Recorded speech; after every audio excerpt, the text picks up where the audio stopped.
Vamos começar então? Romanos capítulo 9, a partir do versículo 14.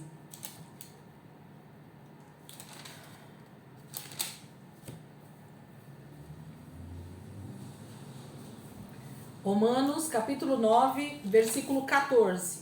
Eu ia ler desde o início, mas acho que eu não vou ler novamente não, porque a gente já leu 2 vezes, né? Nós estamos dentro desse texto já há praticamente quase 2 semanas, então eu vou seguir a leitura e já continuar daqui mesmo, que eu tenho certeza que a gente vai conseguir acompanhar, amém? Romanos 9, 14 diz assim: E então, que diremos? Acaso Deus é injusto? De maneira nenhuma, pois ele diz a Moisés: terei misericórdia de quem eu quiser ter misericórdia, e terei compaixão de quem eu quiser ter compaixão. Portanto, isso não depende do desejo ou do esforço humano, mas da misericórdia de Deus.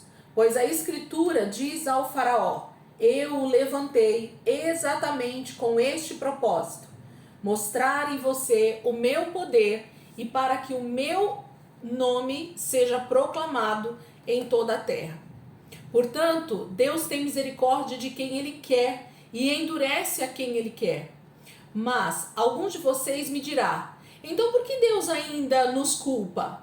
Pois quem resiste à sua vontade?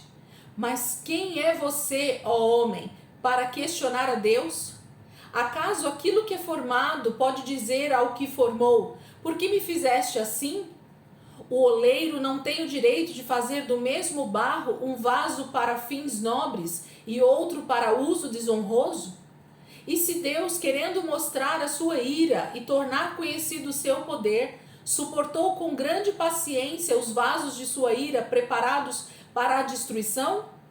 Quer dizer, se ele fez isso para tornar conhecidas as riquezas de sua glória aos vasos de sua misericórdia, que preparou de antemão para a glória, ou seja, a nós, a quem também chamou, não apenas dentre os judeus, mas também dentre os gentios?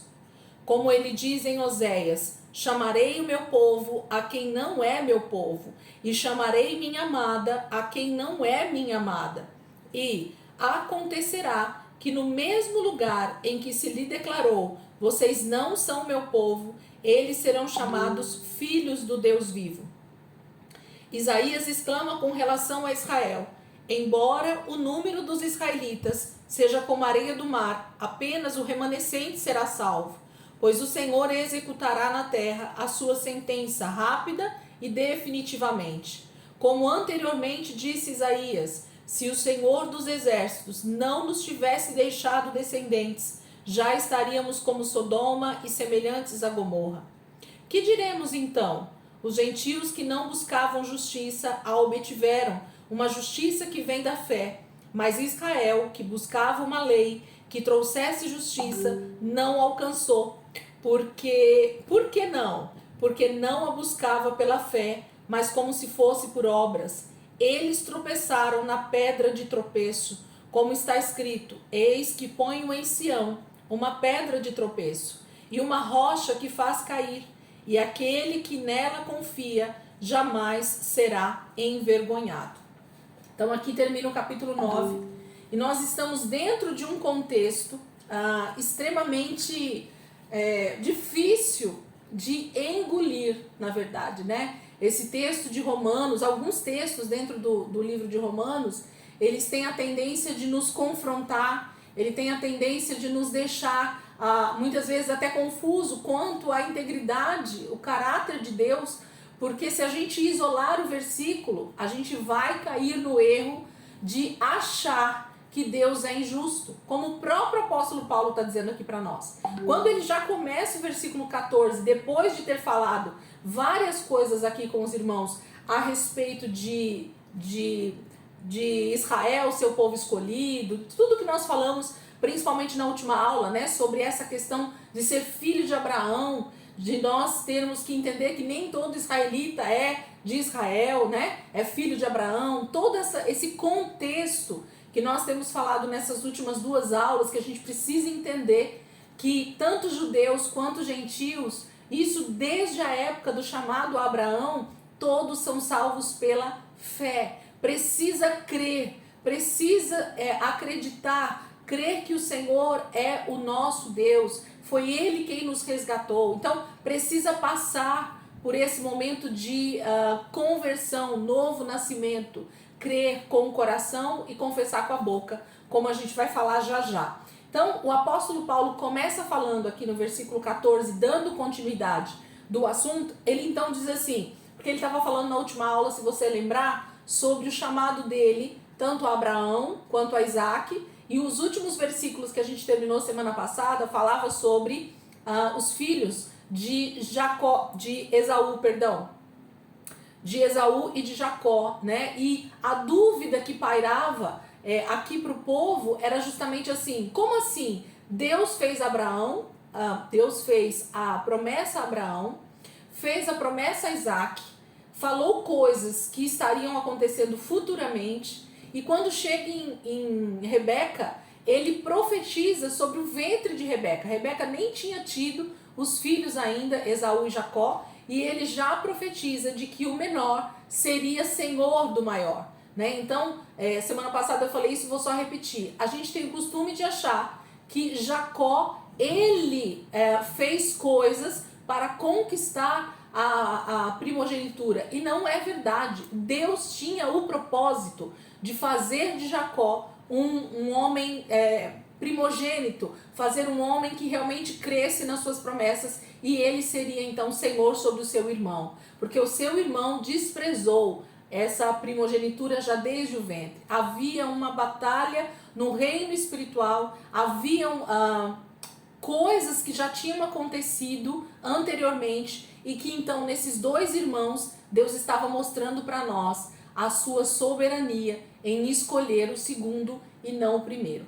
Tem todo um contexto espiritual nisso tudo, a gente pode voltar lá para Gênesis num outro momento e estudar isso com mais clareza, mas é isso que Deus está falando, daquilo que Ele escolhe fazer, da soberania de Deus sobre toda a humanidade. Gente, se nós formos colocar em cash, se nós formos colocar em uma balança, segundo os nossos princípios, segundo os nossos valores, principalmente hoje do século 21, o que Deus faz, muito provavelmente a gente vai cair no erro de dizer que Deus é injusto, de dizer que Deus é mau. Eu já vi pessoas falarem para mim que leem o Velho Testamento e não conseguem ver a bondade de Deus no Velho Testamento por causa das atrocidades que essa pessoa lê, e ela então não acredita que é o mesmo Deus do Novo Testamento.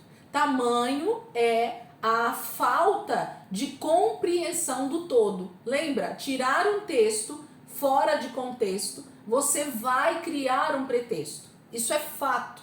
Você vai conseguir criar uma doutrina, muitas vezes até uma heresia, se você tira o texto fora do contexto. Então, Paulo está discorrendo conosco aqui no capítulo 9 a respeito desse chamado maravilhoso que Deus faz a Abraão, que tinha todo um propósito, a gente sabe disso, através da genealogia, através de quem era Abraão naquele momento da história. Nós já falamos um pouco sobre isso, a respeito da linhagem, né, de Sem. Então, quando se olha para isso, a gente sabe que Israel tinha toda a bênção de Deus liberada sobre eles. Eles só precisavam crer, gente. A questão da obediência, ela está sempre em segundo plano. Porque a partir do momento que eu creio que Deus é o meu Senhor, que Deus é o meu Pai, que eu preciso amá-lo porque Ele me amou primeiro, a questão da obediência fica muito fácil. Quem é pai, quem é mãe aqui no grupo sabe do que eu estou falando. Quando nossos filhos, eles decidem nos obedecer, simplesmente porque eles sabem que são filhos e eles devem obediência para nós, é muito mais fácil lidar com esses filhos obedientes do que aqueles filhos que decidem obedecer simplesmente porque não querem ser colocados de castigo, porque não querem ter a sua mesada cortada, porque não querem deixar, por exemplo, as crianças menores hoje, a preocupação delas é a respeito do celular. Meu pai e minha mãe vai tirar o celular se eu não obedecer. Então, a obediência está sempre atrelada a algo que eu vou perder. há algo que eu vou ficar sem, há algo que eu gosto muito e que então eu não posso perder. É exatamente disso que Deus também fala na sua palavra. Israel experimentou isso, e é isso que Paulo está falando aqui para nós também, a gente vai entender. Quando Deus chama o seu povo, quando Deus escolhe Israel, ele queria que eles obedecessem independente de qualquer outra circunstância. A obediência era por amor, a obediência era por ter reconhecido Deus como Senhor da vida deles, como esse verdadeiro libertador, como esse verdadeiro Senhor sobre a vida deles. Assim como foi com os patriarcas que ouviram a palavra de Deus e então obedeceram, sem nenhum tipo de pretensão, né? Sem desejar nada em troca, simplesmente obedeceram por amor. E Deus sempre desejou isso de cada um dos seus filhos. Mas Israel escolheu muitas vezes obedecer para não perder alguma coisa, não pelo amor, mas porque eles queriam a bênção, porque eles queriam estar abençoados, porque eles queriam ser prósperos, porque eles queriam ter as coisas, porque eles não queriam a maldição. Então, sempre que a obediência estiver atrelada a algo que eu posso receber de Deus, já saiu do âmbito da obediência por amor. Então isso é muito perigoso no meio dos filhos de Deus, ok? Porque se eu estou servindo a Deus porque eu não quero ir para o inferno, então quer dizer que eu estou servindo a Deus porque eu não quero ir para o inferno, não porque eu amo Ele. Se eu obedeço a palavra porque eu também não quero ir para o inferno, então não tem a ver com o desejo e o anseio que eu tenho por estar com Ele na eternidade, mas sim o medo e o temor que eu tenho de ir para o inferno. Com quem eu vou estar na eternidade não importa, desde que eu não vá para o inferno. Entende qual é a questão aqui, gente? A questão é muito mais a respeito de uma obediência por amor do que simplesmente uma obediência por benfeitorias, por bênçãos que eu vou alcançar porque eu estou obedecendo. E enquanto esse princípio, ele realmente não for uma verdade na nossa mente transformada, a gente continua caindo nos mesmos erros que Israel caiu, de servir a Deus, de obedecer a palavra de Deus por causa da recompensa e não por causa do Deus que nos chamou, do Deus que tem nos amado primeiro, do Deus que nos resgatou do pecado para viver eternamente com Ele. Então tem sempre a ver com essa questão da recompensa. Por isso que Paulo começa o versículo 14 que a gente leu aqui dessa forma. E então, que diremos? Acaso Deus é injusto? E ele já exclama, de maneira nenhuma, pois ele diz a Moisés, terei misericórdia de quem eu quiser ter misericórdia, e terei compaixão de quem eu quiser ter compaixão.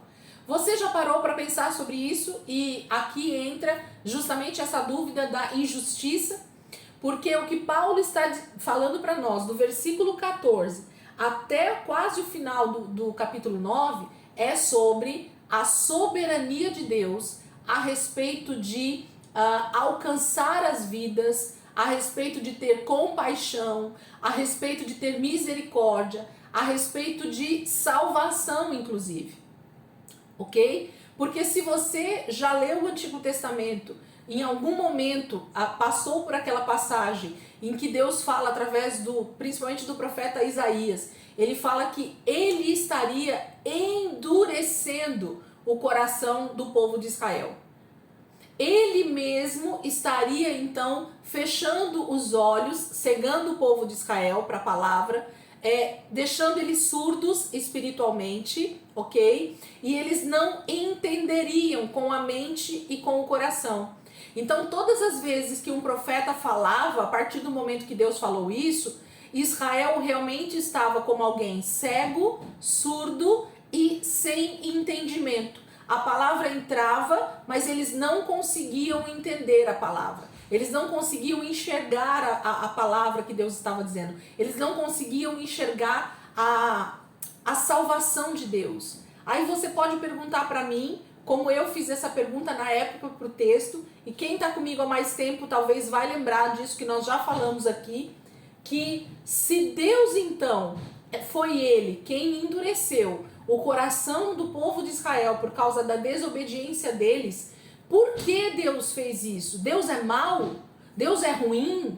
Deus não quer salvar o seu povo? Deus quer castigar Israel? E quem estava comigo numa aula pode lembrar do que eu vou falar. De maneira nenhuma. Como o próprio apóstolo Paulo está dizendo aqui. Deus fez isso por amor. Como assim, Elisângela? Como assim por amor? Como que Deus pode simplesmente fechar os olhos, fechar os ouvidos do povo dele para não ouvir a palavra? Se Deus tivesse permitido que Israel tivesse compreensão naquele momento em que ainda eles não tinham condições de nascer de novo, se eles tivessem ouvido a palavra, tivesse entrado o entendimento e eles tivessem percebido o pecado deles e se convertido e continuado pecando, eles estariam em maldição eterna, porque o salário do pecado é a morte. Então, se você tem a oportunidade, olha, presta atenção no que eu vou falar. E se vocês já não entenderem, eu queria que vocês dissessem, abrisse o áudio e dissessem, Eli, não entendi, eu quero compreender isso. Não dá para passar para frente sem entender isso. Olha só, se Deus tivesse dado a oportunidade de Israel, antes de Cristo nascer, ser crucificado e ressurreto, se eles tivessem tido a compreensão de que eles estavam de verdade em pecado e eles fossem, então, como que eu posso dizer? Se eles fossem convencidos a se converter dos seus maus caminhos naquele momento, sem o novo nascimento, sem poder ter o Espírito Santo dentro deles, eles iam continuar pecando e eles não teriam a oportunidade do arrependimento, porque não havia essa possibilidade de se arrepender, pois Cristo ainda não havia nascido. Jesus não tinha morrido por eles ainda, ok? A salvação não estava à disposição do povo de Israel. Eles tinham que simplesmente obedecer a lei como ela era, para que a ira de Deus não os matasse. Mas não havia possibilidade de salvação, literalmente, de sair do reino das trevas para o reino da luz, porque Cristo ainda não havia nascido. Então, o que Deus prefere fazer? Deus prefere fechar o entendimento, Deus prefere fechar os ouvidos, Deus prefere fechar os olhos espirituais para que eles não consigam se converter. Vocês entendem o que eu estou querendo dizer? Porque a partir de Cristo haveria a possibilidade, então, deles serem convencidos do seu pecado e serem salvos. Ok? Aparentemente parece difícil até de compreender como, né? Como Deus faria isso no futuro. Mas nós cremos pela palavra de Deus de que houve ou vai haver uma maneira desse povo ser salvo, porque eles fizeram o que fizeram sem o conhecimento do real pecado que eles estavam cometendo, ok? Então, a palavra de Deus diz que no nosso tempo de ignorância, Deus não leva isso em consideração, ok? Eu só posso ser condenado por algo que eu entendo, por algo que eu compreendo como pecado. Aí, então, há a maneira de ser salvo, a maneira de ser condenado. Como é que eu vou exigir de alguém uma lei que ela não conhece a lei? Ok? Então, Israel foi, na verdade, guardado pelo próprio Deus durante muito tempo, porque se eles entendessem o pecado que eles estavam, e se isso fizesse eles se arrependerem em algum momento, ouvindo os profetas falarem, ouvindo os homens de Deus falarem, eles estariam mortos espiritualmente eternamente. Não haveria salvação para muitos de Israel. Então, Paulo está dizendo que Deus tem misericórdia e compaixão de quem Ele quer ter. E esse guardar de Deus para o povo de Israel tem a ver com essa misericórdia e com essa compaixão. E até hoje Deus vai agir dessa forma. Por quê? Vamos entender melhor o texto? O que ele vai discorrer aqui para a gente entender. Então, até aqui, entenderam ou alguém ficou aí no meio do caminho? Ok? Deu para ir? Eu entendi, mas para referência. Fala de novo, Cláudio. Eu entendi, eu só queria que você repetisse a referência aonde Deus fala, aonde a Bíblia fala que Deus fechou o entendimento deles. Vamos pegar aqui o texto. Espera um pouquinho só. Um segundo. Vamos achar então o texto. No profeta. Espera só um pouquinho. Seu áudio tá mudo, Eli. Ah, tá. Peraí. Segura aí que eu vou achar a referência. 1 minuto.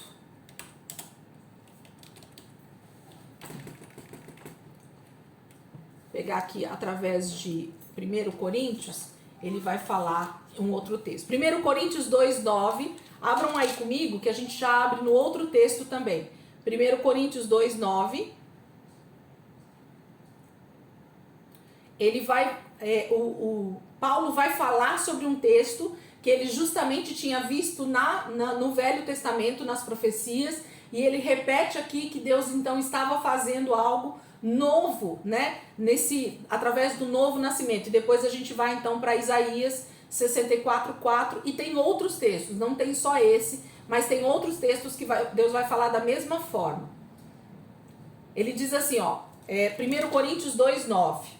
Todavia, como está escrito, olho nenhum viu, ouvido nenhum ouviu, mente nenhuma imaginou o que Deus preparou para aqueles que o amam. Então é a mesma referência que estava lá nos profetas, e Paulo retrata isso aqui pra gente. Se você não estava ainda, Glaucia, nessa aula, te aconselho até voltar depois, achar lá no canal e voltar nessa aula de 1 Coríntios, só para você ver. A gente falou um pouco desse contexto e é muito bacana entender o que Paulo está dizendo aqui a respeito desse contexto. Vamos lá comigo? Isaías 6:10. Isaías 6, capítulo 6, versículo 10. Depois tem Isaías 64:4 também. Isaías 6:10. Abram comigo aí.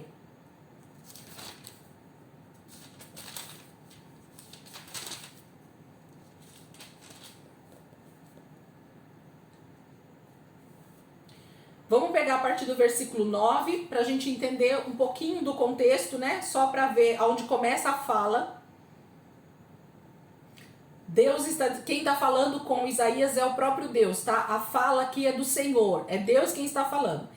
E ele disse, Isaías 6:9, ele disse, vá e diga a este povo, estejam sempre ouvindo, mas nunca entendam. Estejam sempre vendo e jamais percebam. Torne insensível o coração deste povo. Torne surdos os seus ouvidos e feche os seus olhos, que eles não vejam com os olhos, não ouçam com os ouvidos e não entendam com o coração, para que não se convertam e sejam curados. Ok? Então, o texto está dizendo aqui para nós que o próprio Deus está dizendo para Isaías, Isaías, vai lá, fala para o meu povo o que eu estou fazendo com eles. Porque Deus estava guardando Israel. Havia uma misericórdia, um cuidado de Deus para que eles não se convertessem nesse momento da história, porque não havia o novo nascimento. Eles iriam perceber, se eles tivessem essa condição, o pecado deles, mas como o espírito deles estava morto, porque eles não tinham condições de nascer de novo, eles iam continuar pecando insistentemente e haveria então a morte eterna para eles. Certo aí? Quer a outra referência?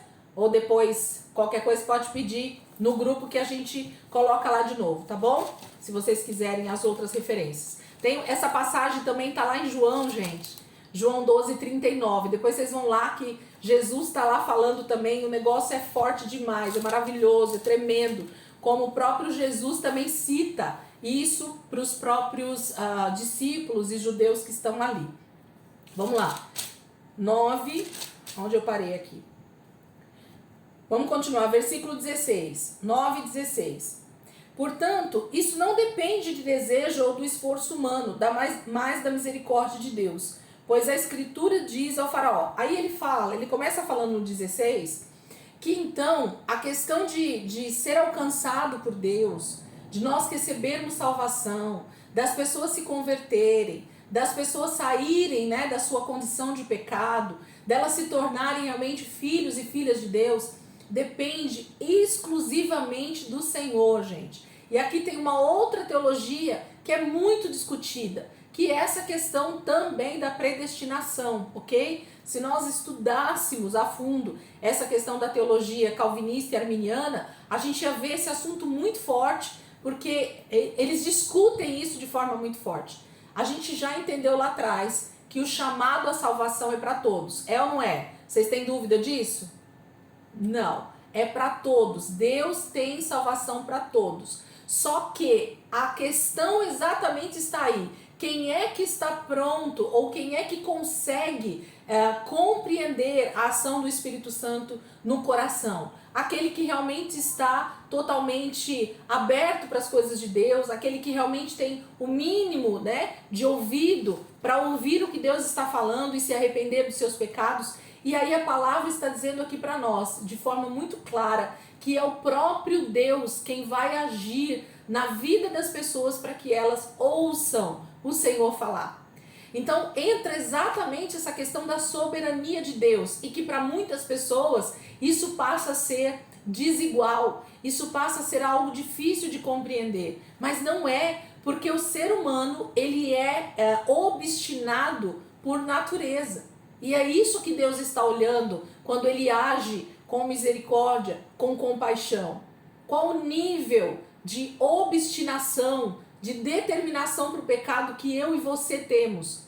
Se Deus percebe que você peca de forma deliberada, se você deseja o pecado de forma deliberada, se não há o mínimo de arrependimento no teu coração, se você não tem o mínimo de desejo de conhecer a Deus no teu coração, muito provavelmente Deus vai permitir que você continue na sua vida de pecado, de morte eterna, porque é você quem decidiu andar por esse caminho. Sabe aquele filho que você fica falando, filho, não vá por esse caminho, filho, não vá por esse caminho, filho, não vá por esse caminho. E aquele filho, ele é turrão. Essa é a palavra que eu posso usar aqui que você vai entender. Aquele filho, aquela pessoa é turrona. Ela está vendo o precipício na frente dela, mas ela deseja, ela fala assim, ó, tem gente que fala essa frase, eu quero quebrar a cara para aprender. Vocês já viram algumas pessoas dizerem isso? Eu quero aprender com os meus próprios erros. Esse é o mais obstinado de todos, porque ele está vendo outras pessoas sofrerem consequências pelos seus pecados e ainda assim, ouvindo conselhos sábios, ele decide também entrar por esse pecado. E aí está, para mim, esse versículo ele encaixa muito bem nisso. Paulo está dizendo sobre isso, gente. Aí entra a soberania de Deus. Então Deus realmente permite que essa pessoa não seja amolecida, porque ela deseja ser pecadora, ela deseja permanecer, ela quer. Não é que ela tem dúvida. Talvez aquelas pessoas que realmente estão ali na dúvida, pedindo a misericórdia, a compaixão de Deus, eu tenho certeza que o Espírito Santo vai agir e vai alcançar. Mas tem pessoas que elas querem continuar no pecado. É um desejo delas. Elas não querem Deus. Elas não querem se arrepender. Elas não querem ter uma vida com Deus. Elas querem ter uma vida como elas mesmas desejam. Ok? Então é desses que a Paulo está insistindo em falar aqui a respeito de compaixão e misericórdia de Deus. Não tem justiça de Deus, tem o desejo humano. Lembra quando nós começamos o livro de Romanos, que a palavra diz que Deus não vai ter por inocente ninguém. Por quê? Porque Deus se manifesta de diversas maneiras na natureza, no dia a dia. Quando nós respiramos, né? Nós temos então o fôlego de Deus. E quem é que não consegue reconhecer o fôlego de Deus na sua vida, gente? Quem é que pode dizer que consegue sobreviver sozinho sem Deus? Entende o que eu estou querendo dizer? Então, assim, as pessoas elas têm uma insistência em dizer que não creem que Deus é soberano, que Deus é o Deus Todo-Poderoso, que Ele é o Criador dos céus e da terra, por simples ignorância humana, ok? E Deus, então, faz essa compaixão e essa misericórdia acontecer com quem Ele quer. Por quê? Porque Ele percebe que tem pessoas que decidiram ser obstinadas em permanecer no pecado, ok? E aí só realmente o Senhor para fazer. Por isso que ele está falando, portanto, isso não depende do desejo ou do esforço humano, mas da misericórdia de Deus. Se Deus decidir quebrar aquela pessoa, Ele vai quebrar e vai trazer ela para perto dele. Mas se Deus também decidir não quebrar, decidir deixar essa pessoa viver a sua vontade, o seu desejo, o seu livre-arbítrio, então Ele vai permitir. E quem somos nós para conseguir mudar isso? Percebe o que eu estou dizendo? Tem pessoas que a gente conhece e que a gente ora há anos, que a gente deseja que essa pessoa se converta há anos. E insistentemente, às vezes a gente ora por essa pessoa e parece que nada acontece. A pessoa só se enfia ainda mais em pecado, em destruição. E você fala, Deus, por que o Senhor não salva? Quem já fez essa pergunta fora eu? Certo? Tem a ver com isso. Deus vai ter misericórdia de quem Ele quer ter misericórdia. E Ele vai ter compaixão de quem Ele quer ter compaixão. E nós não temos que questionar a Deus. Olha o que Paulo vai dizer, vamos continuar. Ele vai falar no versículo 17 sobre o faraó. Né? Ele levanta aqui, ó. Eu levantei exatamente com esse propósito. Mostrar em você, olha para que Deus levanta faraó, para que Deus levanta o anticristo, para que Deus levanta o Hitler, para que Deus levanta tantos mercenários que já passaram pela face da terra. Eu o levantei exatamente com este propósito, mostrar em você o meu poder e para que o meu nome seja proclamado em toda a terra. Gente, você quer época mais fácil de evangelizar do que na época de pessoas sendo aprisionadas, sendo escravizadas, sendo torturadas, sendo mortas? Se tem um lugar onde é fácil o evangelho ser pregado, é justamente em momentos de crise. É ou não é?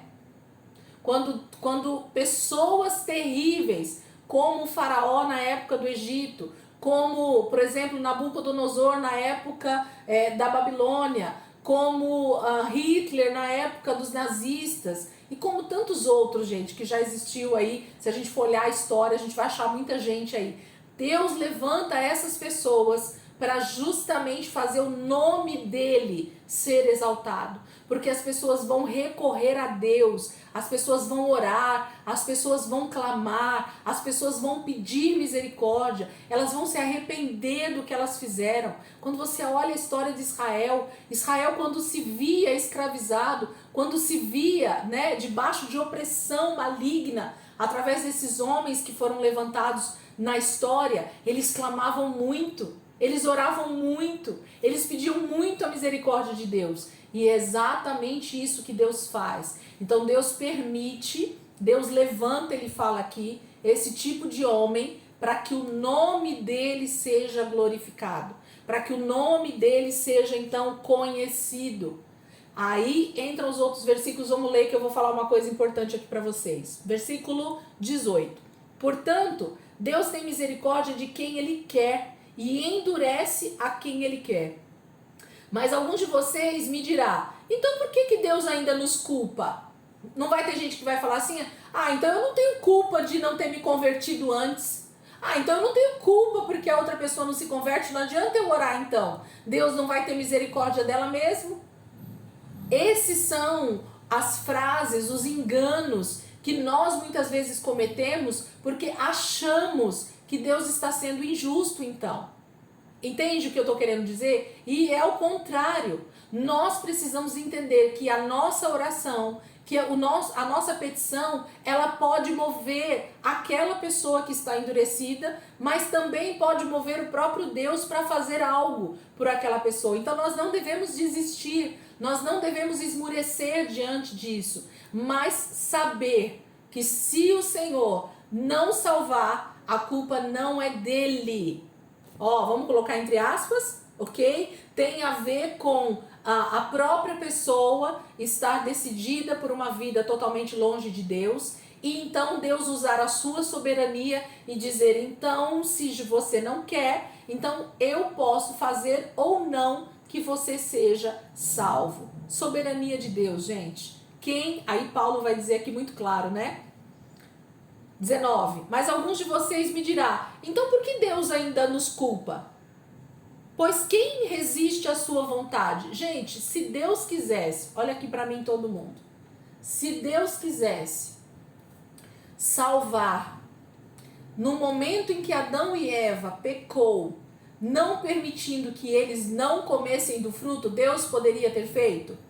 Sim ou não? E por que Deus não fez? porque Ele é soberano e porque Ele nos deixou escolher a vida que nós queremos ter. O aviso está em letras garrafais por todos os lados. Quem hoje disser que nunca ouviu o Evangelho, que nunca ouviu a palavra de Deus, ou ele é um ET, ele não mora nessa terra, ou ele simplesmente é surdo, porque por onde você olha, Deus está falando. Pessoas no mundo inteiro pregam o Evangelho de diversas maneiras. Então dizer que nós não queremos nos arrepender porque não ouvimos a palavra é, no mínimo, uma ironia nossa falar isso. Então assim, a questão do livre-arbítrio, de novo, lembra, gente, que eu falei? Gravem isso no coração de vocês. O livre-arbítrio é o amor de Deus na nossa vida, porque quem decide se quer vida ou morte sou eu e você. Ok? Deus é tão poderoso, tão soberano em todas as coisas, ele não vai intervir no que ele mesmo deu. Ele deu a decisão de escolha para todo ser humano. E sou eu e você que temos. Ponto final. Para com essa bobagem. Ai, se Deus quer, ele pode alcançar. Sim, ele pode sim. Mas ele quer primeiro que eu queira. Então, o primeiro passo em tudo nessa terra parte do homem, parte do ser humano. Depois Deus vai agir. Tem outras questões do plano redentivo de Deus. Ele vai agir na história com soberania, fazendo aquilo que ele quer. Os planos de Deus jamais serão frustrados, ok? Mas os planos de Deus não dependem somente da Elisângela. Não depende somente da Sônia, do Marcos, da Renata, da Cleo. Deus pode usar quem Ele quiser para cumprir os planos e os propósitos que Ele tem para a humanidade. Então, quem decide se quer ser participante do plano redentivo de Deus, do propósito de Deus de salvação nessa terra, sou eu e você. Quem tem que dizer, Senhor, eis-me aqui, nós vamos ler isso já já. Quem tem que dizer, eis-me aqui, Senhor, eu quero ser participante naquilo que o Senhor está fazendo, sou eu e você. Deus não precisa de nós, gente. Nós é que precisamos dele o tempo todo. E se eu não entendo isso, eu fico nessa mentalidade de achar que Deus vai fazer tudo sozinho, no sentido de não precisar de nós, como ele realmente não precisa, mas Deus decidiu, ok, precisar de nós para fazer as coisas nessa terra. Senão ele tinha feito tudo sozinho desde o início, ele ia ser extremamente egocêntrico, extremamente único e pronto, e acabou, eu faço tudo, e não é assim. Deus decidiu criar seres humanos, à sua imagem e à sua semelhança, e que esses seres humanos desejassem viver com ele em obediência. Lembra do início da aula de hoje? Você obedece porque você não quer o inferno, ou você obedece e está com Deus porque você quer Deus? Você quer Ele. Você quer estar junto dele. Porque você sabe quem é o teu pai e você quer viver com ele. Então, há uma diferença, há um abismo enorme entre essas duas coisas. E se nós achamos que é a mesma coisa, nós estamos correndo um grande risco de um dia cair dessa dúvida. Ok? Porque nós precisamos desejar obedecê-lo porque ele é. E não porque ele pode fazer alguma coisa por nós. Aí Paulo continua dizendo assim, ó, versículo 20. Mas quem é você, ó homem, para questionar a Deus? Acaso aquilo que é formado pode dizer ao que o formou, por que me fizeste assim? Gente, quando nós seres humanos entendemos que Deus, ele é o nosso Criador, que ele nos formou e que ele faz conosco aquilo que ele quer, literalmente, ok? Nós entendemos então que quando nós desejamos obedecê-lo por amor, ele deseja muito mais estar conosco. Mas quando nós também não o desejamos, ele também não faz questão, ok? Porque se é você que não quer, por que ele tem que fazer questão disso? Versículo 21. O oleiro não tem direito de fazer do mesmo barro um vaso para fins nobres e outros para uso desonroso?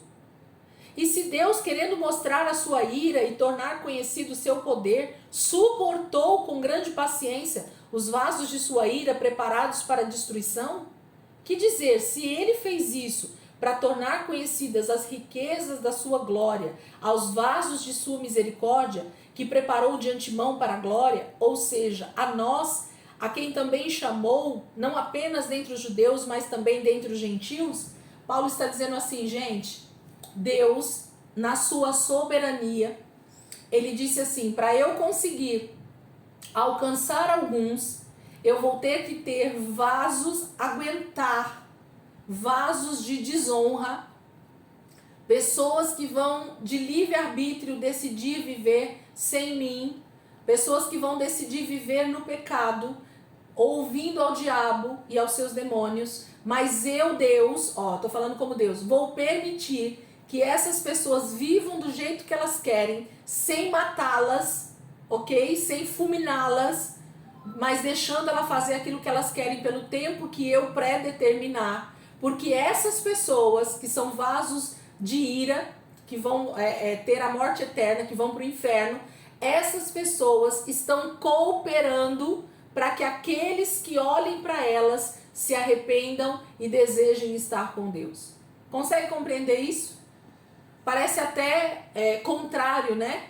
Deus, a palavra está dizendo que Deus suporta os vasos difíceis, os vasos de desonra, as pessoas que decidem viver sem Deus, para que aqueles que ele criou e que ele sabe que ele vai chamar e essa pessoa vai dar ouvidos, para que essas pessoas, as duas partes, glorifiquem ao mesmo Deus, no sentido de atitudes. O que traz desonra para Deus é usado por Deus para trazer honra para ele, como ele mesmo falou aqui do faraó, porque as pessoas vão clamar, as pessoas vão decidir por Deus, e as pessoas que também nasceram para ouvir o chamado de Deus também vão glorificar a Deus com a sua vida. Então Deus é tão soberano e tão maravilhoso em tudo que ele faz, que tanto as pessoas que decidem viver sem Deus, quanto as pessoas que decidem ouvir a voz de Deus e obedecer, as duas no final das contas vão estar glorificando a Deus. Aqueles que são para morte eterna, porque vão mostrar como Deus é justo e ele deu oportunidade. E aqueles que são obedientes e decidem dar ouvidos à voz de Deus, serão alcançados porque Deus está então alcançando, salvando, de antemão os chamando para a salvação. Deu para entender até aqui? Ou a aula foi um pouco confusa até esse momento? Deu? Foi? Versículo 25. Aí os versículos 25, 26, 27, 28 e 29, Paulo está falando sobre profecias que estão em Isaías e em Oséias, em que ele está falando principalmente aos judeus que estão lendo esta carta, ok? Deus já tinha feito profecias anteriormente a respeito dessa situação de Israel, deles não aceitarem, deles não se converterem, deles não darem ouvidos a Deus, e tá tudo certo, Deus já sabia disso, Deus nunca foi pego de surpresa. Então ele diz assim em Oséias, né? Quem já leu Oséias aí vai lembrar, quando o próprio Deus pede para Oséias tomar uma prostituta, casar com ela e ter filhos com ela, quando ela tem os filhos, ela tem 2 filhos, e essas 2 filhas, eu acho, né, se não me engano, não me lembro agora, depois dei uma lida lá que vocês vão entender o que eu tô falando. Deus coloca os nomes, e esses nomes representam exatamente o que ele fala aqui, ó. Uma chama meu povo, o nome da pessoa em hebraico significa meu povo, ok? E a outra significa minha amada. Então, quando Deus chama Oséias e faz ele se casar com essa prostituta, e ela tem filhos com ele, automaticamente aquelas filhas que nascem dessa relação de prostituição, Deus está dizendo que ainda assim ele vai chamar aqueles que não tinham condições de serem salvos. A misericórdia de Deus é que mais uma vez alcançando vidas que tinham um destino de totalmente destruição e morte eterna, mas o Senhor chama. Então ele diz assim, ó, como ele diz em Oséias, o próprio Deus diz lá, ó, chamarei meu povo a quem não é meu povo. Então Deus está falando sobre gentios, sobre o povo que nem ainda tinha nascido, ou pessoas que nem imaginavam ser escolhidas, alcançadas pela salvação. Deus está mostrando através da vida de Oséias isso, o que ele vai fazer no futuro. E chamarei minha amada a quem não é minha amada. Então Deus está alcançando pessoas que não eram israelitas, pessoas que nem eram da promessa de Deus, mas ele está dizendo que ele vai fazer isso porque ele decidiu fazer isso com a sua infinita misericórdia e compaixão. Deus mostra ao longo da história de Israel o que ele vai fazer, não só a Israel, mas também às outras nações, por causa da bênção que ele havia liberado para Abraão. Em ti serão benditas todas as nações, não só Israel, todas as nações da terra seriam benditas, seriam alcançadas pela misericórdia de Deus. Aí ele continua, versículo 26, e acontecerá que no mesmo lugar em que se lhe declarou, vocês não são meu povo, eles serão chamados filho do Deus vivo. Então, em muitos lugares, em muitas nações, onde as pessoas não eram chamados de povo de Deus, agora são chamados de filhos de Deus. Não somente povo. Mais uma vez, Deus alcançando não somente judeus, mas também gentios. Paulo está mostrando aos judeus e aos gentios de Roma como Deus já havia predito a salvação a tantas pessoas, não somente a Israel. E ele diz assim, continuando aí, versículo 27. Isaías exclama com relação a Israel. Olha o que Isaías fala. Embora o número dos israelitas seja como a areia do mar, apenas um remanescente será salvo. Pois o Senhor executará na terra a sua sentença, rápida e definitivamente. Como anteriormente disse Isaías, se o Senhor dos exércitos não nos tivesse deixado descendentes, já estaríamos como Sodoma e semelhantes a Gomorra. O que Isaías está dizendo assim, se nós olharmos, gente, para a história de Israel, para a história vamos pegar só desde Moisés, né, da libertação ali do Egito, até Malaquias, se Deus não tivesse misericórdia daquele povo, eles já teriam sido totalmente exterminados. E se a gente pegar a história também, depois inclusive do próprio Jesus até hoje, se Israel não fosse, se o povo judeu não fosse essa nação escolhida de Deus, não haveria um judeu sequer na terra. Porque só na época do nazismo foram quantos milhões, gente, de judeus mortos? Eles calculam uma média de 6 milhões, né, pastor Marcos? 6 milhões de judeus. Gente, é muito judeu morto de uma vez só. Deus tem uma promessa. Deus tem um alcance para essa nação que a gente nem imagina.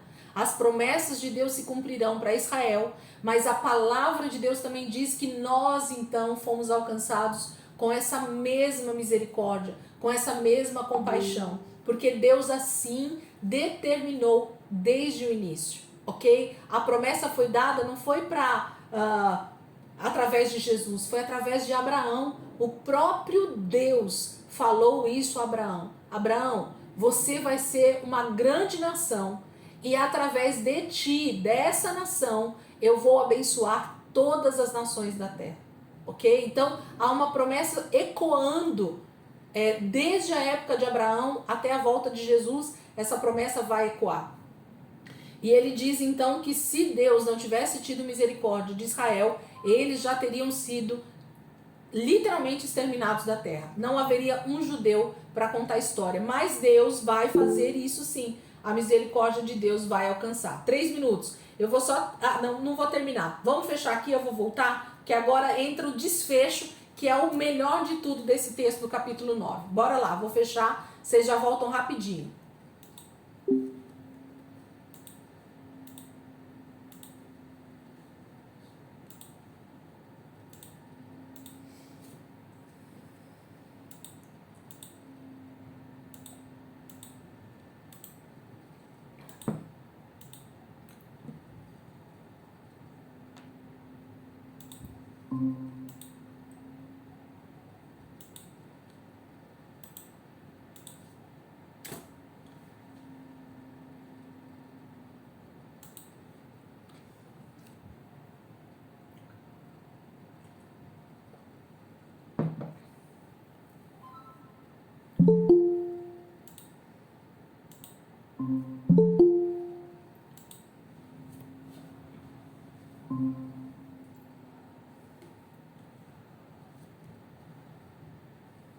Que isso, a moça lavando louça, Jesus.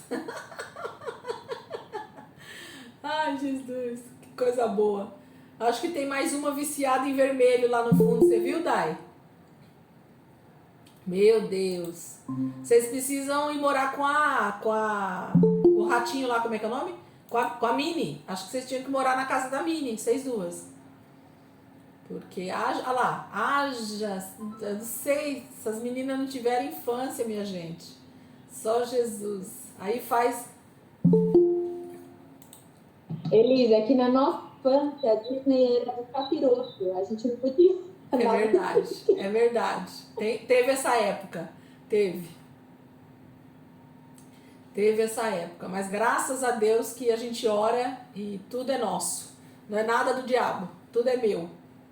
Como diz aquela pessoa lá, eu comprei, eu paguei, é meu. Não é nada do diabo, ele não comprou nada.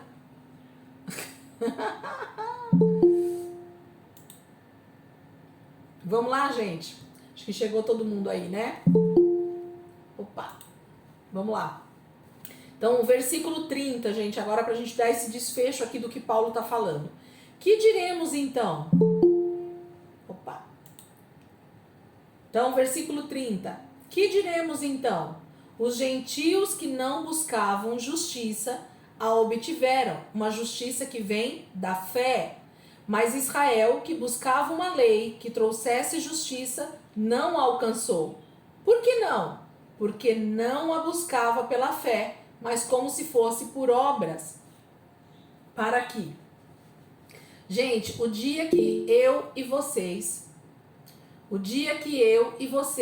entendermos que a nossa salvação não foi por obras, Jesus nos alcançou por amor. Falamos já muito sobre isso, sobre graça, sobre salvação pela fé. A gente já tem falado bastante sobre isso no livro de Romanos. E Paulo mais uma vez está reiterando, Paulo está falando novamente isso, de que tanto gentios como judeus precisam ser salvos da mesma maneira. Como? Pela fé em Cristo Jesus. E não por obras. Mas Israel acha e achava, inclusive, que se eles fizessem tudo certo, então eles estariam salvos. Isso é verdade, gente?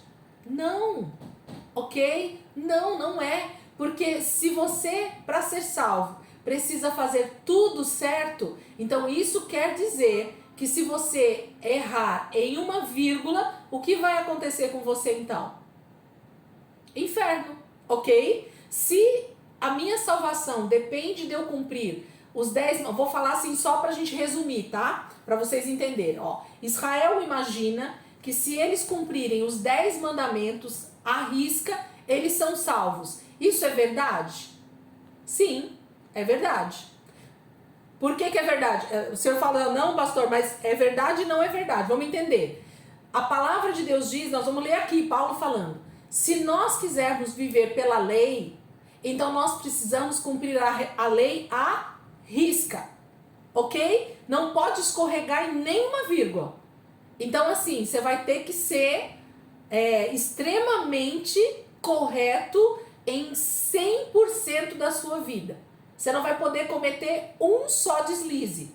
Por quê? Porque se você quer viver pela lei e quer ser salvo por ela, então você precisa cumprir a lei na sua exatidão. Ok? 100%. Certo? Quando nós lemos já várias passagens em Gálatas, em Coríntios, em Tessalonicenses, aqui em Romanos, Israel conseguiu seguir à risca os 10 mandamentos, gente? Não. Mês após mês, semana após semana, o que eles levavam lá no tabernáculo para queimar, gente? Sacrifícios. Se eles levavam semana após semana, mês após mês, sacrifícios para ser queimado, o que tinha acontecido para eles levarem aquele sacrifício? Eles tinham pecado. Entende o que nós estamos querendo dizer? Então, assim, ou você vive pela lei, mas você tem que ter convicção de que você não vai poder errar, porque senão é inferno, morte eterna, você decidiu viver pela lei, ou você então vive pela graça. pela fé em Cristo, o sacrifício de Jesus, é Ele quem nos justifica. Ele é o Cordeiro que decidiu morrer no meu lugar, porque o lugar da morte era meu, mas Ele decidiu. Então eu preciso crer em quem? Em Jesus, e então obedecer, porque agora eu estou vivo espiritualmente, e eu posso então, com a graça, ó a graça de novo aparecendo, esse favor de Deus sobre a minha vida todos os dias, com a minha decisão de dizer, eu vou mortificar a minha carne todos os dias através da graça de Deus, e então eu vou ser santo como meu Pai é santo, ok? Isso é viver de fé, viver da palavra, a palavra diz isso. Então eu vou vivendo todos os dias baseado nisso, e isso vai então me levando ao nível de santidade que eu vou alcançar a salvação, porque nós não somos 100% ainda santos, nós estamos num processo de santificação, porque nós nascemos de Deus e podemos então estar nesse processo de santificação. Então é isso que Paulo está falando, tanto os judeus quanto os gentios, tanto os judeus na época do Velho Testamento, quanto hoje nós gentios e judeus, precisamos crer no que Deus diz. Se Israel, olha, presta atenção no que eu vou falar agora, que bacana. Se Israel, depois de ter saído do Egito, decidisse obedecer a Deus, sem precisar dos mandamentos, obedecer mesmo, Moisés, nós vamos obedecer a Deus porque nós o amamos, porque Ele é o nosso libertador, porque Ele nos resgatou do Egito, nós vamos obedecer, nós não vamos pecar. Se eles tivessem tido essa fé que move realmente a obediência, eles nem precisariam dos 10 mandamentos, eles nem precisariam de todos aqueles rituais, ok? Mas, eu já falei isso aqui, vou só repetir para frisar. O homem sem ter nascido de novo, ele peca por natureza, porque ele não nasceu de novo ainda.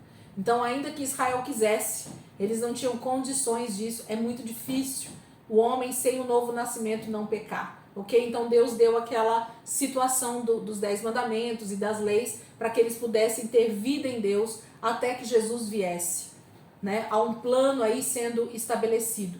Mas hoje, judeus e gentios precisam crer no mesmo Deus, da mesma forma, ser salvos pela fé, e é isso que nós precisamos compreender. Não tem a ver com obras, não tem a ver o quanto eu posso obedecer ou não posso obedecer, o quanto eu oro, o quanto eu jejuo, o quanto eu me dedico às coisas de Deus. A salvação, a minha vida com Deus não pode estar pautadas em obras, e sim na fé que eu creio no Filho de Deus. Isso traz a salvação para a minha vida. O restante são maneiras de eu cada dia me aproximar mais do Senhor, de mortificar a minha carne ainda mais, e ir me santificando, ir me purificando, e estando mais santo, mais parecido com Jesus todos os dias. É para isso que as outras disciplinas espirituais e todas as outras coisas existem,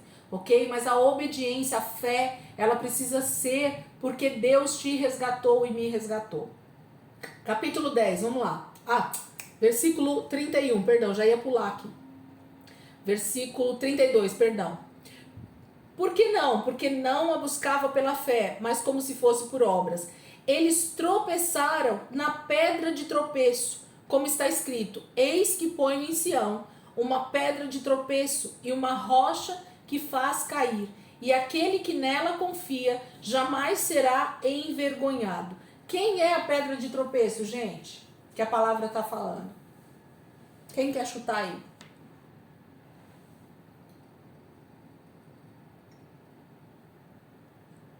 Eis que ponho em Sião uma pedra de tropeço e uma rocha que faz cair. E aquele que nela confia jamais será envergonhado. Como que é? Quem é a pedra de tropeço?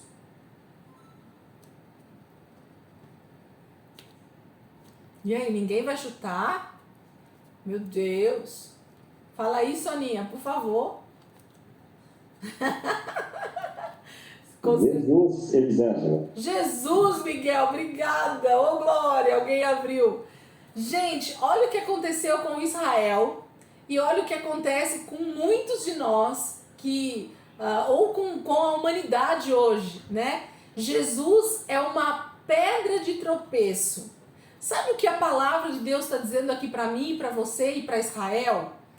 Que diante de uma... Como que eu posso dizer? Eu quero fazer uma ilustração para vocês entenderem exatamente. Sabe como quando você tem uma coisa diante de você e você vai com tanto... Parece que você está cego e você tropeça naquilo que está na sua frente a ponto de cair ou a ponto de quase se matar. E você fala essa frase. Eu creio que todo mundo já falou isso. Gente, como que eu não vi esse negócio aqui na minha frente? Eu quase caí. Eu quase tropecei. É ou não é essa frase que a gente fala? Todo mundo concorda comigo? Esse é Jesus para os judeus e esse é Jesus para a humanidade hoje. Mas principalmente para os judeus. Pensa comigo. Está na nossa frente, gente. Jesus estava na frente dos judeus. Estava pregando para eles. Estava fazendo milagre diante deles. Estava curando na frente deles. Estava dormindo junto com eles. Estava na sinagoga junto com eles. E eles não viram Jesus. Eles tropeçaram. Jesus estava na frente deles e eles tropicaram em cima de Jesus assim, ó. E não viram. Por isso que ele fala: eis que ponho em Sião uma pedra de tropeço. Ele pôs no meio de Israel, em Sião. E uma rocha que faz cair. Se você não olhar para essa rocha e não se firmar nela, você vai cair. Porque ela vai ser uma pedra de tropeço para você. Se Jesus não for enxergado pela humanidade, o próprio Jesus se torna a pedra de tropeço. Nós vamos cair em cima de Jesus e nós vamos levantar e não saber nem o que está acontecendo com a gente. E a gente vai dizer: não, Deus, não existe Deus. Jesus morreu por mim, imagina. Isso é história para boi dormir. Isso é história da carochinha. Ok, salvação, inferno, céu, Jesus vai voltar. Para com essa bobagem. Jesus é a pedra de tropeço. Ok? Mas ele, para outros, ele é a pedra angular. Então assim, nós é que escolhemos que pedra Jesus é para nós. Que pedra Jesus é para a humanidade. Qual é a pedra que está diante de você? A pedra, a rocha, em que você vai ser construído em cima dela e que ela vai se tornar a pedra angular. O que é uma pedra angular? Para quem aqui não sabe. A pedra angular era uma pedra que ela encaixava muito bem em qualquer construção. Por que esse termo é usado na Bíblia? Porque desde a antiguidade as casas eram construídas com muitas pedras, né? Eram pegas vários tamanhos de pedras e eles iam encaixando essas pedras e fazendo então muros, casas, e sempre precisava de pedras de esquina, de pedras angulares, pedras que tinham pontas, vamos dizer assim. E essas pedras então encaixavam muito bem entre uma pedra e outra. Para quê? Para a construção continuar. Você já tentou encaixar coisas que são muito grandes e aí uma não entra na outra?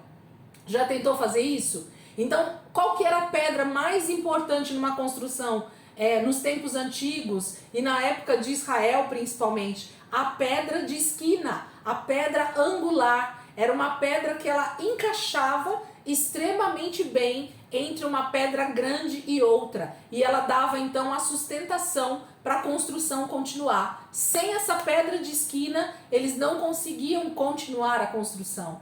Então Jesus, para alguns, é a pedra angular, é a rocha onde eu sou alicerçada, né? Onde a construção começa, porque uma boa construção também está sempre em cima de uma pedra, de um solo rochoso, para ter firmeza. Ou Jesus pode ser a pedra de tropeço, como o texto está dizendo para nós, que o próprio Deus falou através do profeta lá no Velho Testamento.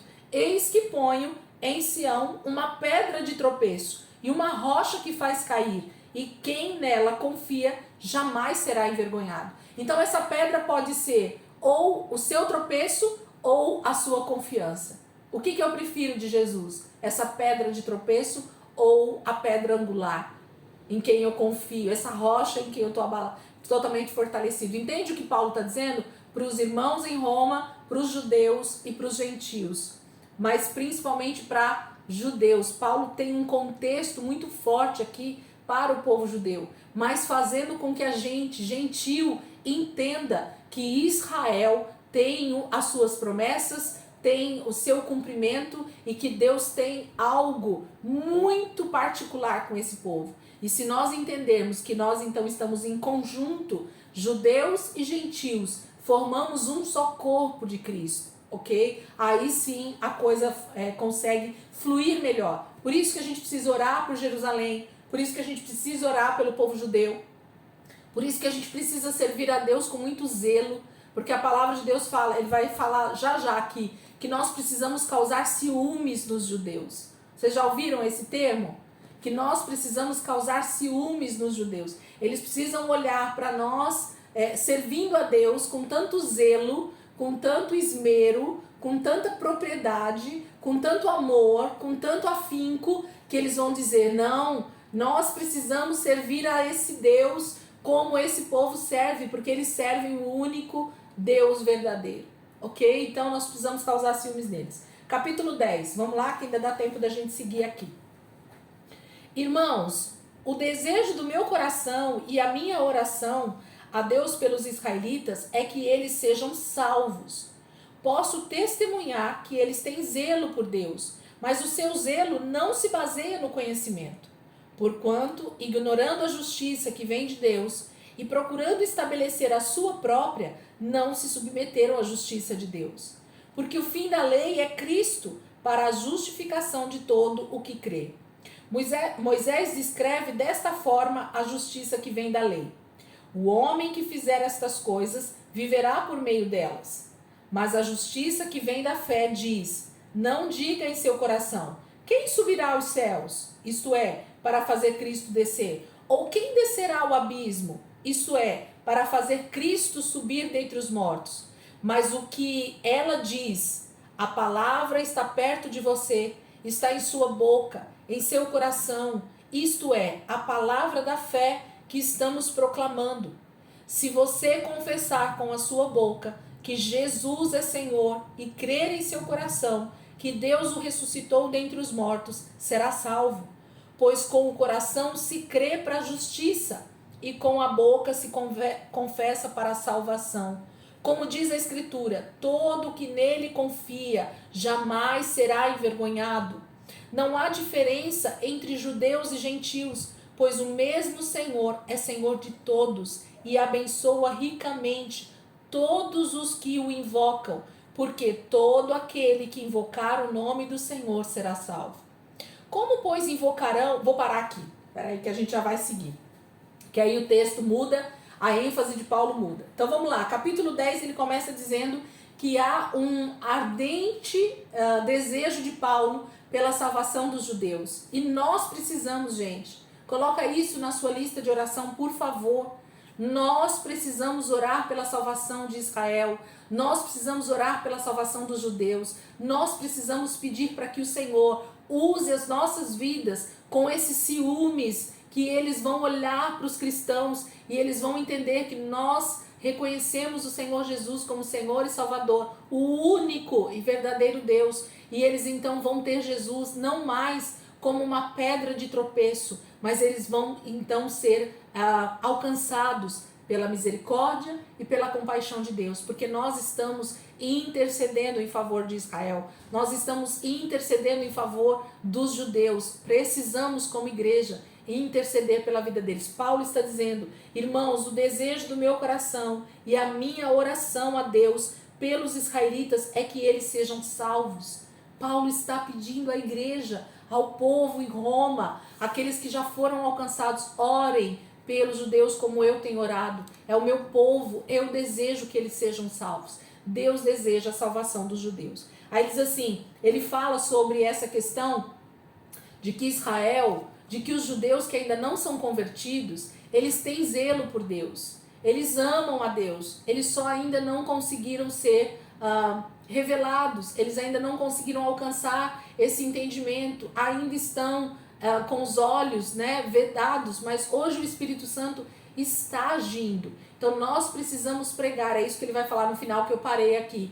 Então Israel só precisa de uma igreja atuante, de uma igreja que faça realmente a obra de Deus com zelo, de uma igreja que realmente clame pela misericórdia e pela compaixão de Deus para eles, e que nós possamos pregar essas boas novas também aos judeus, mas uma pregação que tem a ver com a palavra de Deus, não aquilo que nós achamos. Os judeus até hoje não conseguiram, gente, ser salvos por causa de muitos cristãos que deturparam a palavra de Deus ao longo desses 2000 anos de igreja.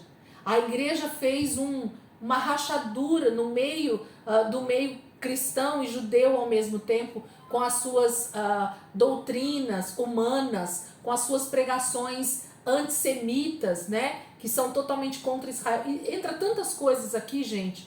Nós precisamos orar para que a igreja de Jesus na terra entenda o plano redentivo que Deus tem para Israel, e nós possamos então ser esses porta-vozes de Deus para essa nação Israel, para esse povo judeu. Por isso que Paulo fala sobre o zelo deles aqui. Posso testemunhar que eles têm zelo por Deus, mas o seu zelo não se baseia no conhecimento, é só nas regras, é só na lei. Eles ainda estão com seus olhos, seus ouvidos fechados, né? Obscurecidos, endurecidos. Mas nós precisamos continuar pregando, porque ignorando a justiça que vem de Deus e procurando estabelecer a sua própria, não se submeteram à justiça de Deus. Israel infelizmente teve Jesus, e Jesus para eles foi a pedra de tropeço. Mas nós precisamos orar, nós precisamos interceder. Deus quer alcançar essa nação. Aí ele fala o grande versículo desse texto, capítulo 10, que quanta gente tira esse texto fora do contexto. Por favor, entendam hoje comigo aqui esse texto e vamos ter esse entendimento diante de tudo que a gente estudou aqui. Versículo 4, porque o fim da lei é Cristo para a justificação de todo o que crê. Para muitos, sabe qual é a tradução desse versículo aqui? Para muitos, tá, gente? Estou falando de cristãos ao longo da história da igreja, desde o primeiro século até hoje, 2023. Muita gente pega esse texto e diz assim: não existe mais lei, não existe mais Velho Testamento. Em Jesus acabou tudo.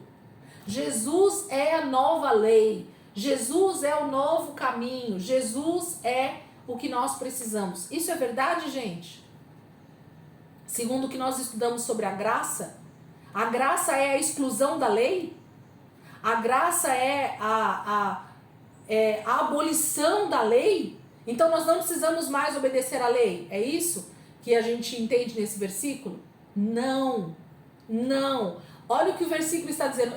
Até hoje eu não consegui achar uma frase, de verdade, gente, uma palavra que se encaixe nesse versículo para dar o real sentido dele.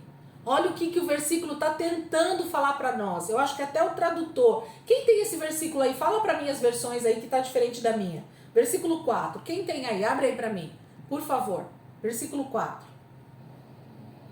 Porque com Cristo a lei chegou ao fim. E assim os que creem e que são aceitos por Deus. Piorou ainda mais, Rê, a sua tradução. Percebe? Com Cristo a lei chegou ao fim. Percebe, gente, a tradução como ela parece estar falando para nós de que não existe mais a lei? De que o Velho Testamento pode ser rasgado e jogado no lixo, então? Percebem? Quem mais tem uma versão aí? E nós vamos ter que entender esse texto. Quem mais aí quer ler para mim? Qual é o versículo mesmo? Versículo 10, 4.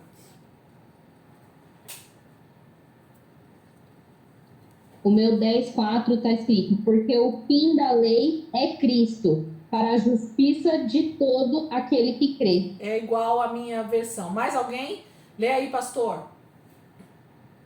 Não? É a mesma? Tá. Tem aí, Glau? Diferente? É a mensagem, né?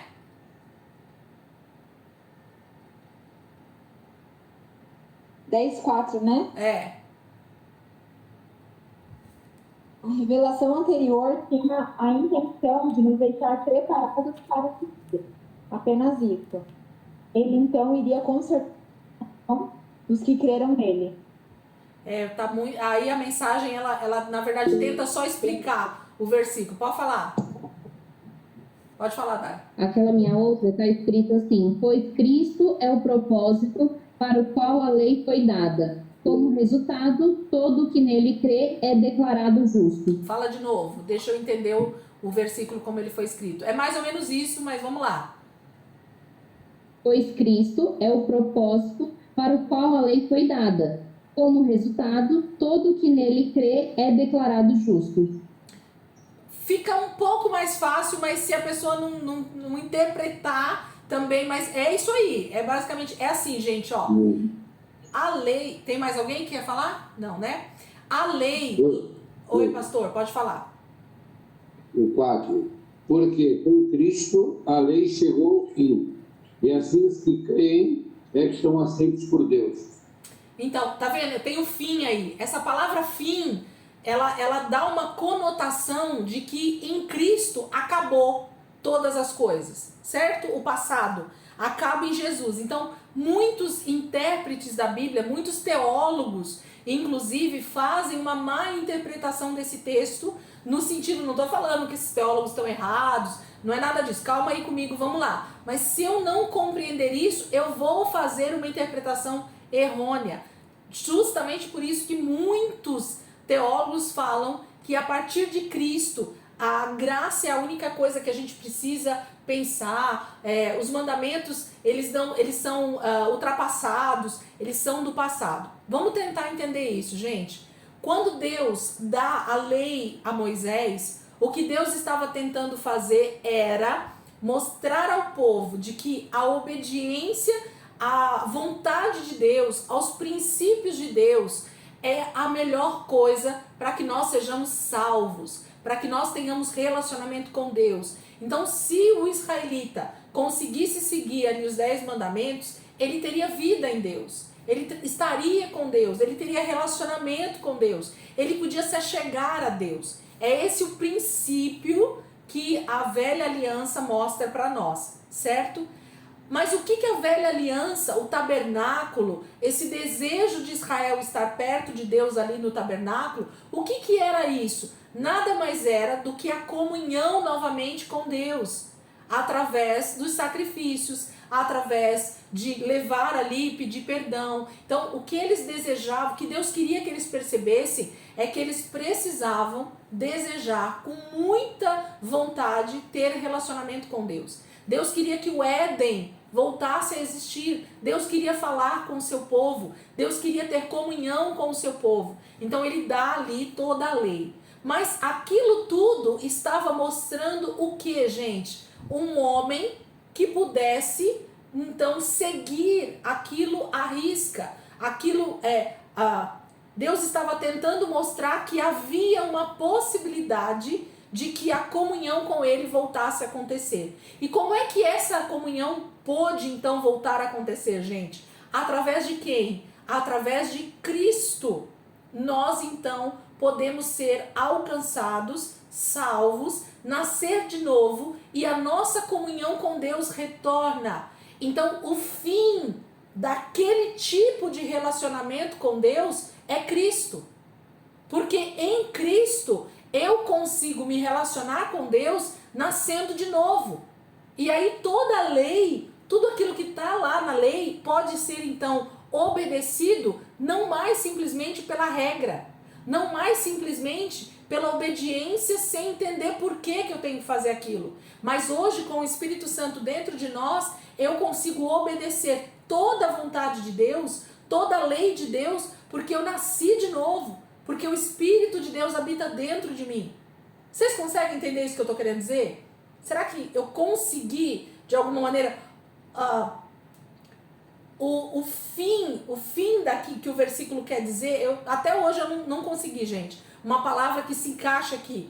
Mas é assim, ó, eu faço isso para aquilo. O fim da lei, o propósito da lei era levar o povo ao relacionamento com Deus. Então, o fim daquele tipo de lei é Cristo, porque agora eu posso obedecer a Deus, porque o Espírito de Deus habita dentro de mim. Fala, pastor. Quer falar? Não?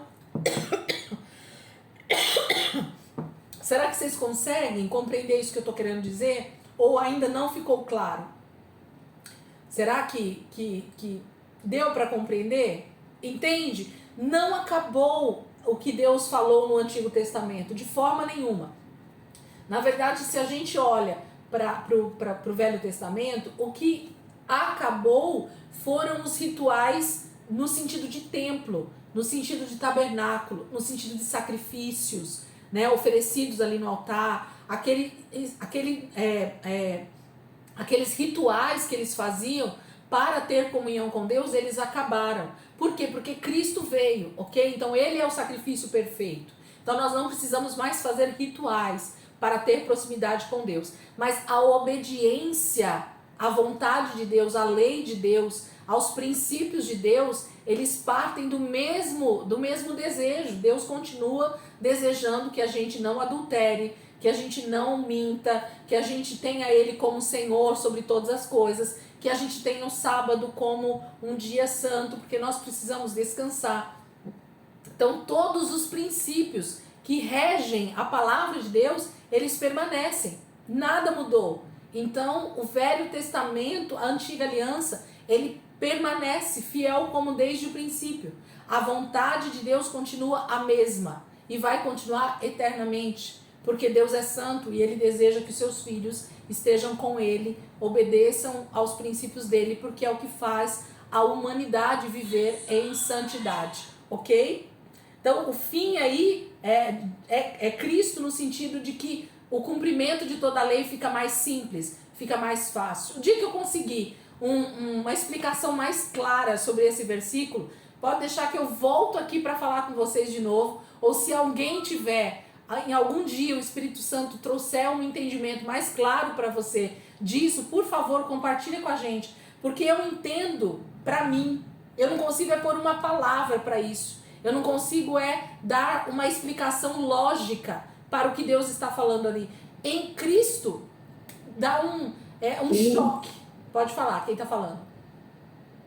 Na minha Bíblia, está escrito aqui em cima, Romanos 10:4. Levar a Cristo. Tá falando que é levar a Cristo? Não entendi, Rê.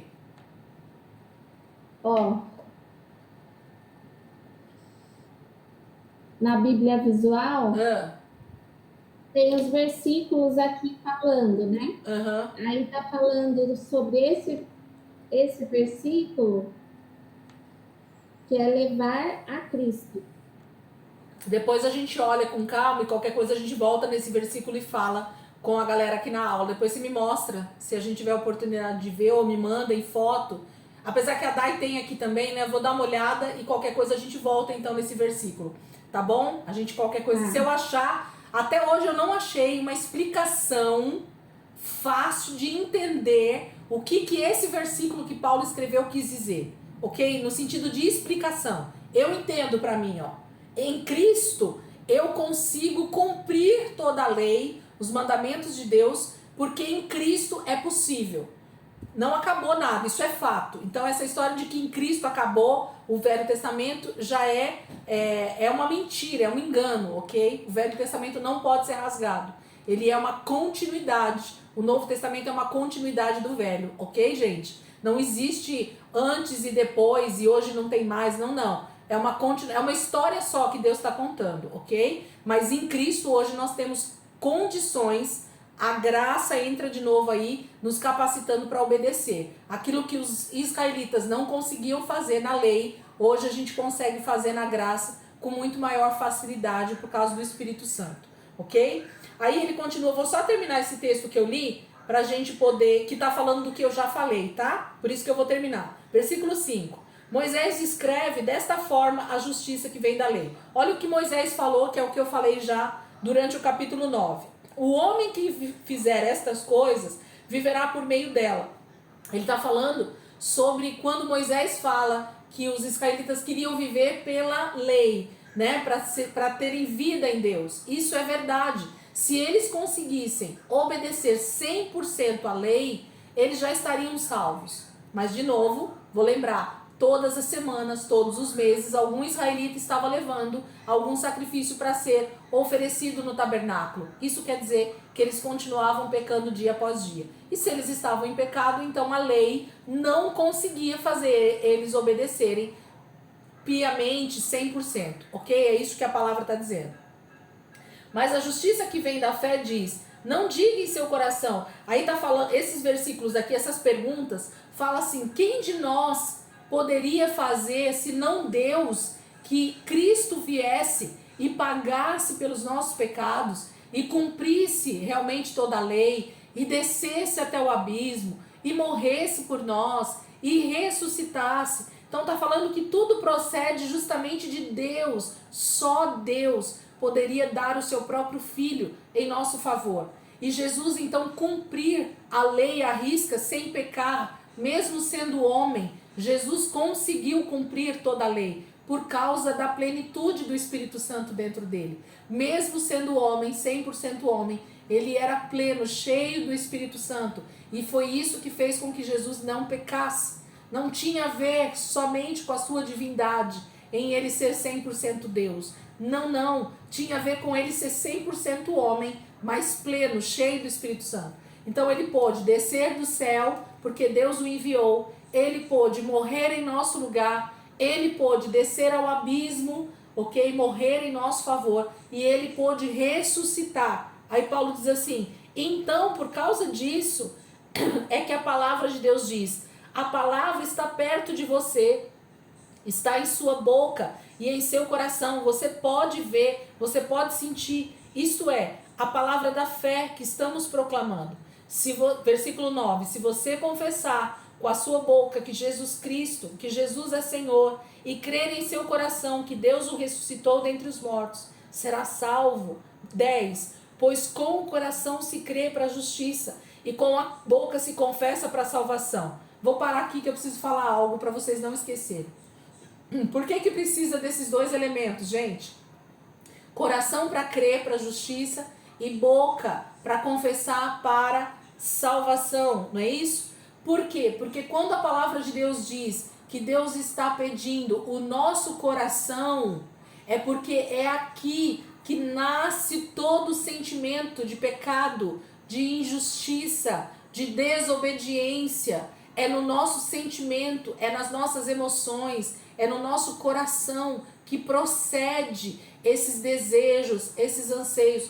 A carne, lembra da carne, do impulso pelo pecado? Ela age diretamente nas nossas emoções. Então é tudo que a gente vê com os olhos, é tudo que a gente ouve com o ouvido, é tudo que a gente ouve as pessoas falando com a boca, é tudo que a gente percebe com o nosso corpo que faz com que a gente peque. Então é com o coração que se crê, é aqui que você precisa o tempo todo estar monitorando para não pecar. Então é aqui que a justiça nasce, é aqui que você decide no seu coração, vocês não estão vendo minha mão, né? É no coração que vocês decidem que vocês querem obedecer a Deus.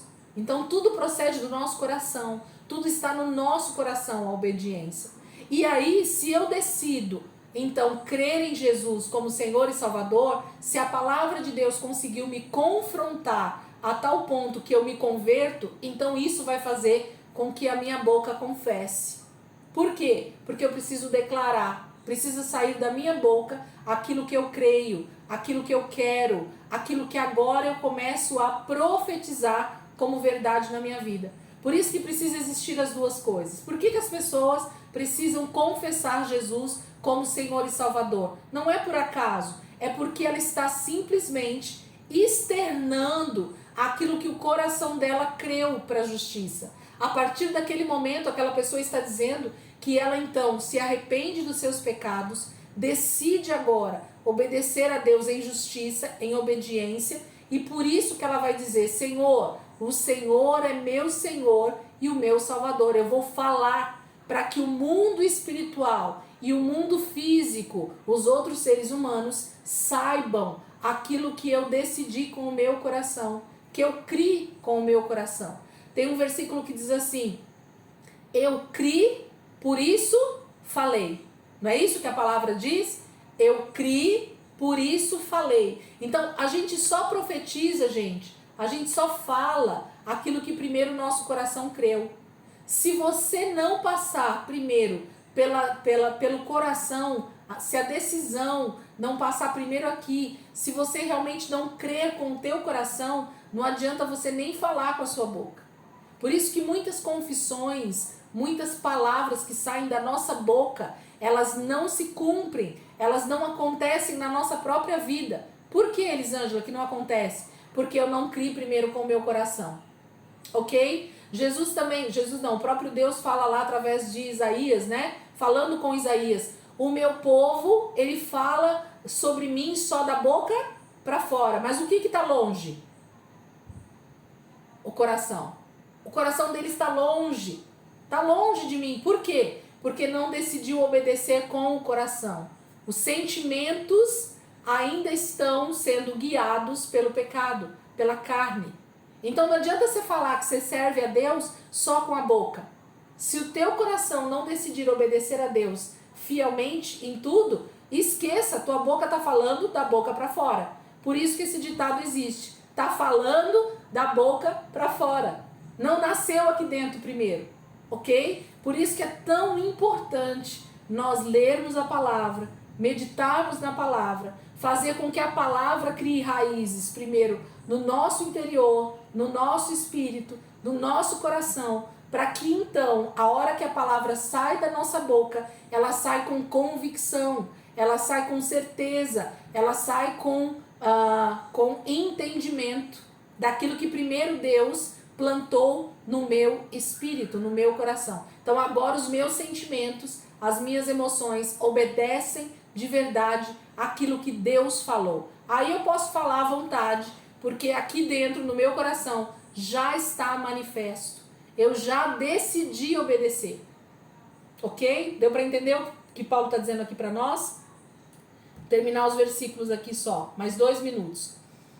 Como diz a Escritura, todo que nele confia jamais será envergonhado. Então, Jesus não vai ser mais a pedra de tropeço para nós. Ele vai ser justamente a pedra angular. Ele vai ser a rocha em quem nós vamos ser alicerçados. Não há diferença entre judeus e gentios, pois o mesmo Senhor é Senhor de todos e abençoa ricamente todos os que invocam, porque todo aquele que invocar o nome do Senhor será salvo. Então a salvação para judeus e gentios, para qualquer ser humano na face da terra, passa pela mesma experiência.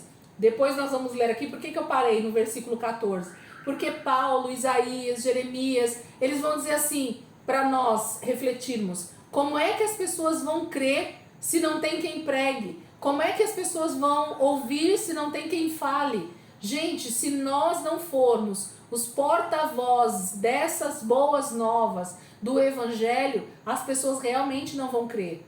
As pessoas realmente não vão se converter. É privilégio de todo cristão nascido de novo ser um pregador de boas novas. Então, se nós não pregarmos, as pessoas realmente não vão se converter.